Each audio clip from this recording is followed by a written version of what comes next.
in your heart to bring others along with you.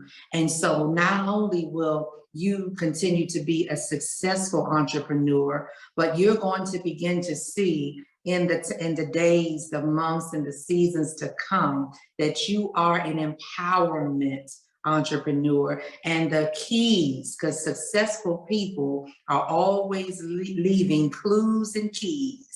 And you're going to not just leave them, but you're going to pick them up in your hand and you're going to begin to place them in the hands of others to make sure they understand how to use the keys and to recognize the clues that you are one of the ones who are leaving. So receive that for yourself on today.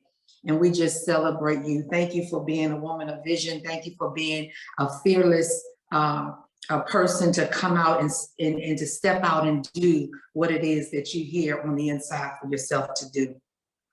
So my merging summit, listen, I heard Miss Lisa Freeman in the beginning say some things that were actually on my heart, and I love that. I almost didn't want to log in right away because sometimes I want to, without knowing, you know, say some things that other people have already said, because to me, that lets me know that we're all on the same page, we're of the same mind, and we're on one accord. But I did hear her introduce, but I even texted her and told her, hey, it's about some of the same things that I'm hearing. But the Mind Merging Summit, when I hear Mind Merging Summit, when I think about the merge, just like she said, I think about what it means to form a company or a community of colleagues that effectively collaborate to create and cause vision to become a reality. I know that was a lot. To merge, to me, means to form a company or community of colleagues that effectively collaborate to create and cause vision to become a reality. And then this is something that I often hear my pastor say. This is a quote of his. He said, get smart people around you and listen to them. What good is it going to do us if we have all of these brilliant, intelligent, experienced, and seasoned people around us and we just ignore them?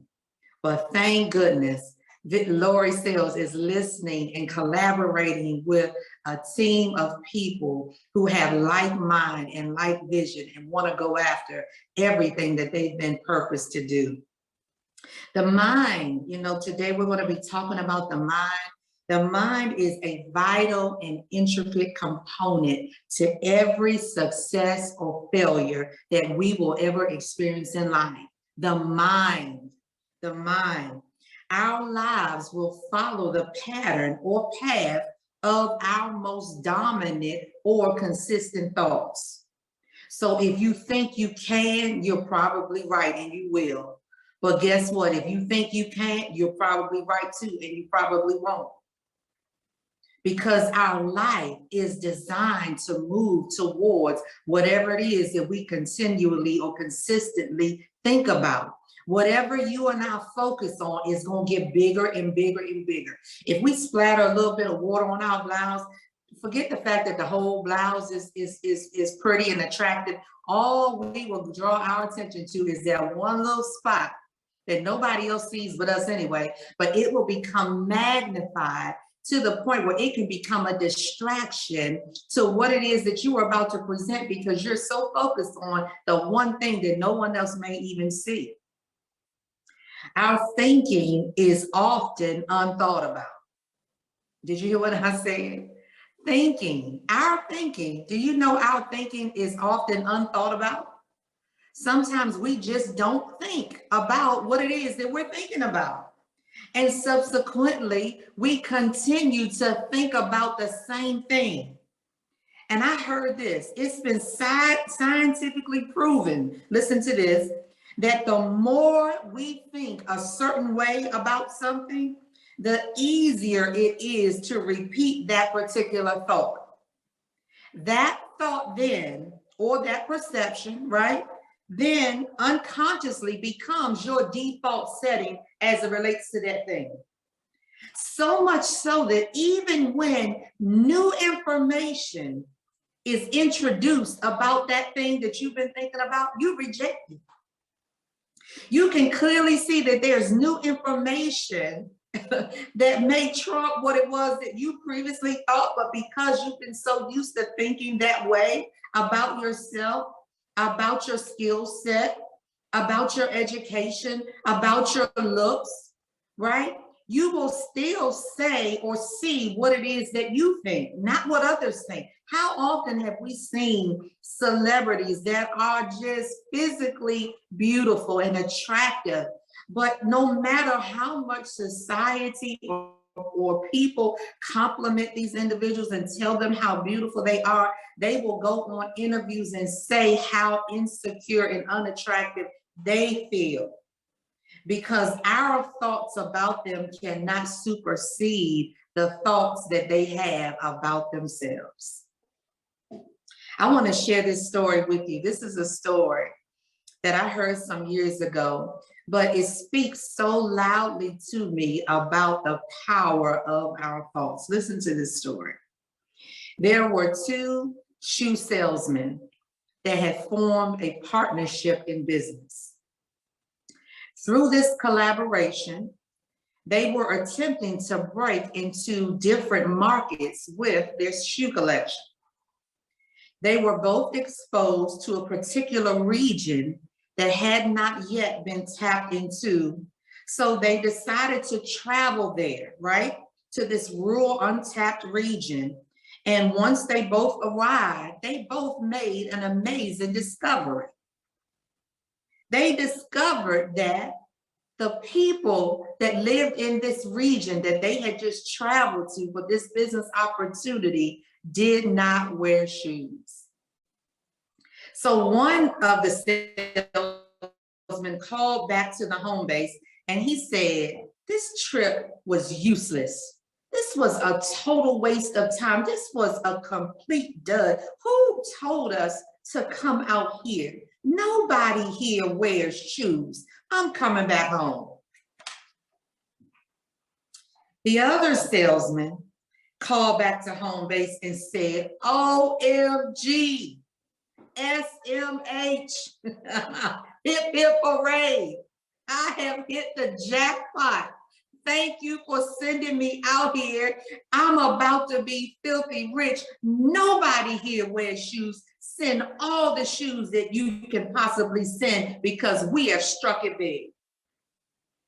Here we see two totally different mindsets that were present and were thinking about the exact same scenario. Now I want to ask you this question. Which salesman are you? I want to ask you this question. Which mindset do you most identify with? The one who saw lack, the one who saw impossible situation, the one who didn't see any profitability at all? Or are you the one of the mindset, I see opportunity and I'm about to seize it? The Bible says in Proverbs 23:7, that as a man continuously thinks in his heart, and we know that word heart is synonymous with mind, right? We think with our mind, but we find out that what we continually think about in our mind is going to end up getting in our heart, not our physical heart. It's going to be a part of our belief system. It's going to cause us, it's going to make up who we are and how we receive, see, and respond to certain situations based upon how we think about it. You are what you think you are. And oftentimes it's not just what we think we are, it's what we think we are not that paralyzes us. And then don't start comparing and looking over at somebody else to see what we think they are and what they're doing. Then we really begin to minimize who we are in comparison to who they are. We've all got to run our own race. We've all got to fulfill our own assignment, destiny, and purpose. We've got to reach our own goals. And we can't become distracted by looking at somebody else's destiny track. Actually, even when you're driving in a physical car, if you continue to look over into the lane that's beside you, you're going to start to drift off over there. You're going to get out of the lane that you're supposed to be in, and you'll find yourself in another lane that you're not supposed to be in. And guess what could happen? An accident, a collision. And then the bad part about accidents and collisions, they don't just affect the people who had the accident or the collision. It starts affecting everybody that's going by them that was supposed to continue to accelerate, because now I got to stop and see what happened to you. And have you ever been in the car with somebody that starts fussing with you about something somebody else did? Okay, that's only me. All right. So our Creator longs and desires for you and I to become his original intent. I've heard it said, I want to say it was Joyce Meyer that made the statement, and she is a wonderful author and Bible teacher. She made this statement, or either she wrote this book, but she said, you were born an original, so why die a copy? And oftentimes we become copies because we don't appreciate and value who we are supposed to be. Now, here's the principle. We are supposed to be followers of those who through faith and patience have inherited promises. People who are doing what it is that we want to do. We're supposed to emulate their principles and their practices, but sometimes we get mixed up and we start imitating their personality. And that's where we begin to minimize who we are and how we've been uniquely made to be the people that we are, because we're supposed to affect something different than what they're supposed to affect. And if we lose our uniqueness and we start becoming something else, then who we were supposed to become and affect will never become affected.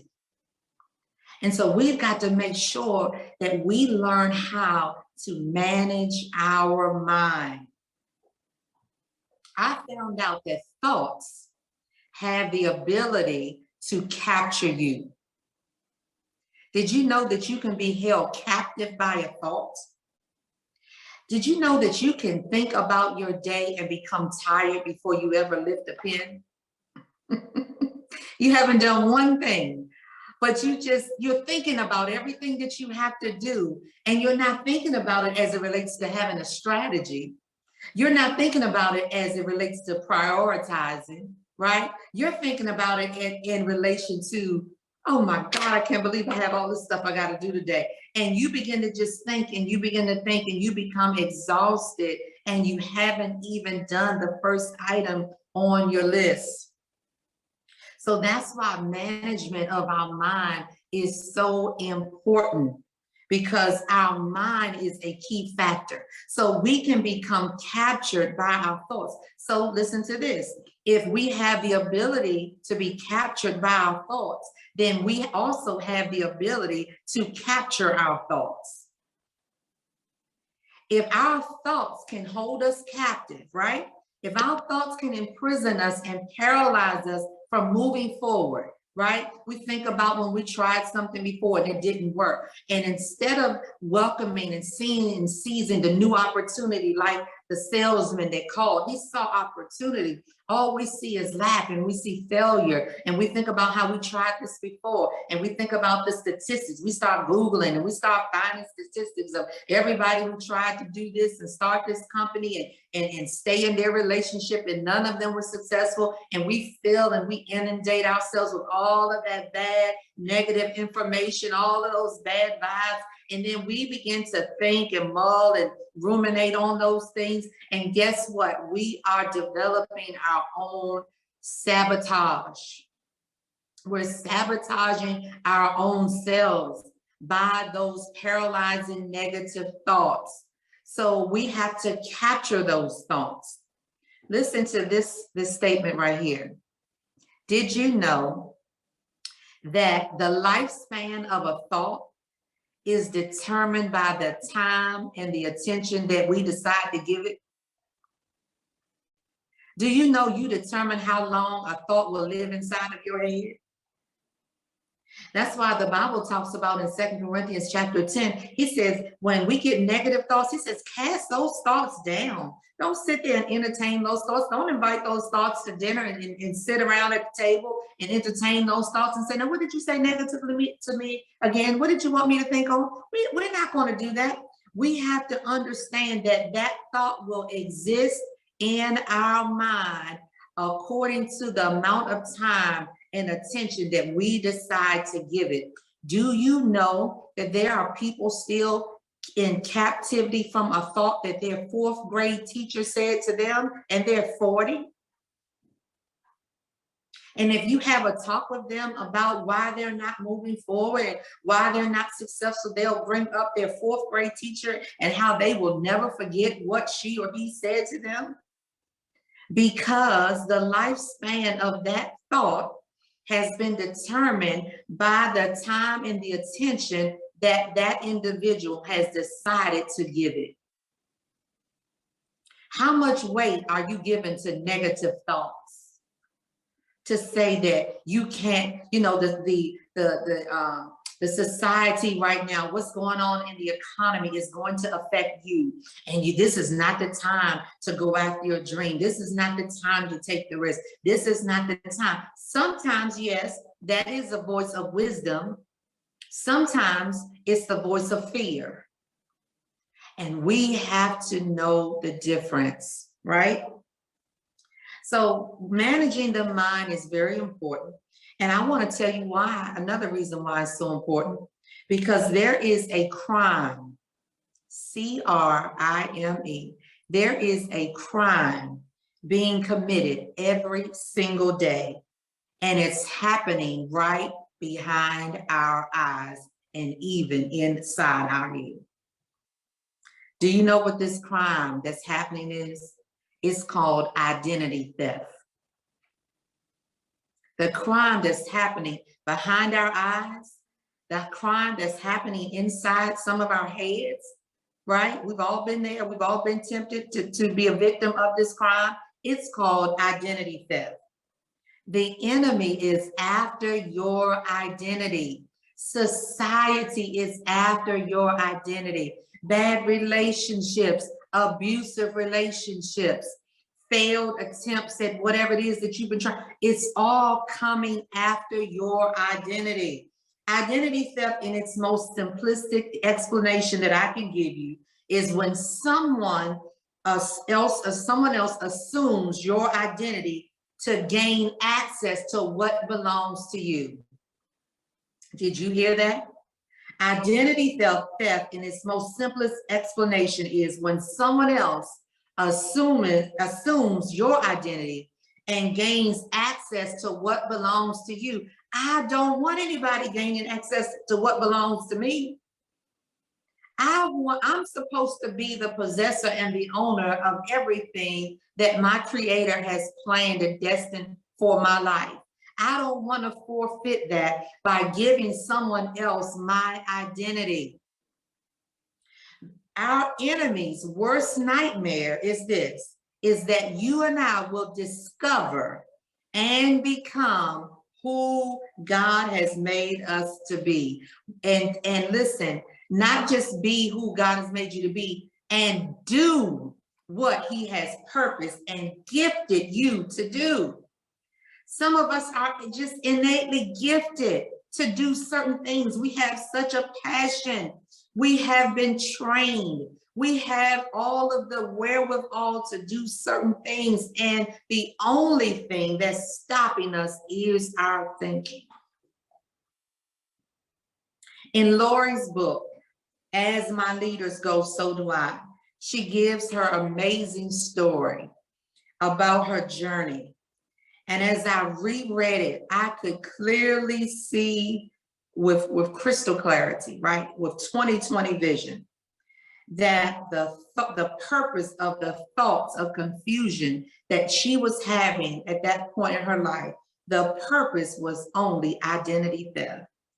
He did not want her to become who she is right now. Look at all of the people that her life, her victory, her testimony, her decision, her thinking We are all sitting here today because of what she's thinking. But he wanted to steal her identity so she would never have this thought that she's had right here for this moment.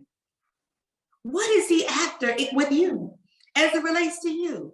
I often ask myself a question when I go through seasons of testing and trial, different seeming like whatever could go wrong. I have to stop myself and say, what are you trying to prevent me from doing, becoming, or being instrumental to someone else to become and do what they're supposed to do? Why am I such a target? Why am I on your mind? And let me just share this. We see his strategy at play. This is his MO. Once you understand, and I know Lori can identify with this with being in the military, right? Once you identify an enemy, you also need to identify their strategy. Once you identify their strategy, they're no longer as big of a threat because they now become predictable. Today, the best day. He uses, this is what he does. There are three things. He uses thoughts, ideas, and suggestions. That's all he's got. He doesn't make us do anything. I know back in the day, there was a man named Flip Wilson. I know y'all think I'm too young to know about that, but my parents would, like stuff like that. They used to watch that kind of stuff. And Flip Wilson would say, the devil made me do it. Well, guess what? We give him far too much credit for a lot of things that he's not doing. And it's not always the enemy. Sometimes it's the enemy. It's our thoughts. Sometimes it's our thoughts. And he uses thoughts, ideas, and suggestions. Let's examine subject number one. Her name is Eve. See, a lot of times when we're bombarded with all of this in our mind, we think we're the only one in the world going through something. We think we're the only one that's having resistance. We think we're the only one that's having negative thoughts. We think we're the only one, going through these assaults, right? Staying up at night, thinking about these things. We think we're the only ones attacked to listen in to another voice. But he started in Genesis. He started in the beginning with Eve. His line of questioning started like this. Did God say? Now we know that she got instructions of what to do, what fruit not to eat, what tree not to touch. But then he commandeered the conversation to cause her to think, did he really say that? Is that what he really meant? Did God say you were going to be a successful entrepreneur? Did he really say you were going to be a businesswoman, a businessman? Did he really say that you had what it takes? Did he really say that to you? You? With your education? Did he say that to you? With your background? With all of the mistakes you've made? You sure he said that to you? He probably meant to say it to somebody else. He didn't say that to you. Did he say it to you? And then unconsciously, we start second guessing what we thought we knew. Because of the thoughts, the ideas, and the suggestions that he's throwing at our mind. So he started it with her. Guess what? He started it in the beginning. Did God say that to you? Oh, okay. I got the interpretation, Eve. Okay, I got you now. Okay, so maybe he did say that, but this is what he really meant. So in other words, let me water it down to you so it won't have the potency that it had when you thought you heard him say it. Let me dilute it a little bit so you will never become as powerful and impactful as you're really supposed to be. That's what he's saying. What he meant was he doesn't really want you to eat that because then you're going to be like him. So you're going to be wise and you're going to be smart and you're going to be independent and you're not going to need him as much. So if you do that, he knows you're going to be this. So that's why he told you that. So I had the inside track. All of these are acting, these thoughts, these ideas and suggestions are coming at her mind to listen to this, to think she needs something outside of herself to become who she already was. She was already like him. You are already, everything that you would need to be what you're supposed to be has already been deposited on the inside of you. Now, yes, get the training, take the class, do the preparatory things that you need to do, but be you and fulfill the purpose that he created you to do. It was already pre-designed for your life. We just simply have to discover and become what we already are. We don't need to become something else, right?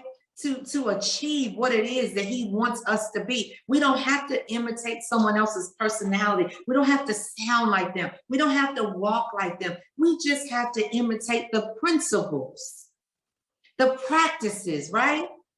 And put those things in place, become disciplined, become consistent, right? Have priorities set in place so that we can achieve what it is that we want to achieve. Let's look at subject number 2. Our subject number 2 that we're going to consider is Jesus himself.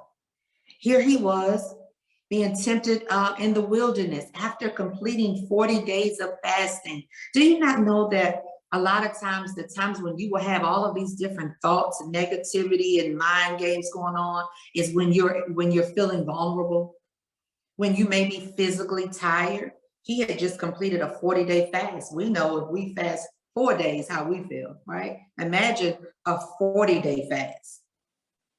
Now, this temptation, these thoughts that he was throwing at the mind of Jesus came on the heels of God publicly announcing to everyone that this is my beloved son in whom I am well pleased. You can't get a better public announcement than that. On the heels of that public declaration and announcement, he comes to him in this moment of weakness. He comes to him with these bombarding thoughts. And the first thing out the gate that he says to Jesus is, if you be the Son of God. What do you mean if? He just said, this is my beloved son in whom I am well pleased. Do you know that some of your biggest times of assault will come after your greatest victories? When you just got the big deal that you've been wanting, when you just got that client that you've been going after for a long time, when you just made a wonderful discovery and you just come up with a solution that you're about to get paid big money for, or you got paid big money for, do you know right after that achievement, he's going to come with some type of mental attack against your mind so that he can deflate you and derail you? That's ultimately the purpose, to derail you. Because if I continue to have success, guess what I'm going to do? I'm going to tell others about the method. I'm going to tell others about the message that caused me to have and experience the success that I am experiencing. That's what Lori is doing here today. She's exposing all of us to the method, to the messages that have catapulted her life and her business. She's exposed because she is an empowerment entrepreneur. And God wants us to empower others by the way we think, and we can raise up other people who learn how to think successfully, right? So here's what's happening a lot of times as we are in these seasons of what seems to just be a bombardment of mental assaults, right? He's trying to cause mental fatigue. Mental fatigue. Have you ever experienced mental fatigue where you just feel tired? You haven't done anything. It's not that you've done anything strenuous physically, but mentally you feel tired. And it's almost like a heaviness. It's almost like you just feel weighted down, like somebody put a heavy coat on your shoulders, and it's just on your back. And you've got to know how to interrogate your thoughts. You've got to know how to investigate your thoughts. You got to stop and say, what am I thinking? What have I been thinking? Where did that thought come from? Who said that to me? Why did they say that to me? And what was the intended purpose for that thought to accomplish in my hearing. You got to interrogate your thoughts. You got to investigate your thoughts. You got to look in deeper to say, where did that thought come from? You got to think about what it is that you are thinking about. Here's why. Because our thinking affects, listen to this, affects or infects our entire mood. I know somebody can raise their hand in the chat and say, I know that's right. How we think affects how we feel.